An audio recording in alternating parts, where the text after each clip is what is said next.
Kui ei saa nõu ega jõuga, siis anname lõuga.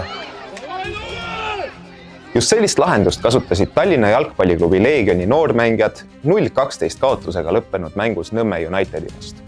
Vägivaldseks muutunud kohtumises võeti kasutusele nii jalad kui ka rusikad ning üks Nõmme mängija lõpetas kipsis jalaga ja ratastoolis.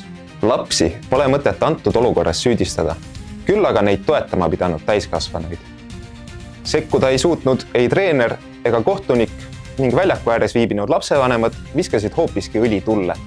Leegion postitas esmaspäeval sotsiaalmeediasse küll vabanduse, kuid samas tõi välja ka omapoolsed süüdistused Unitedi, kohtuniku kui ka mängukorralduse suunas.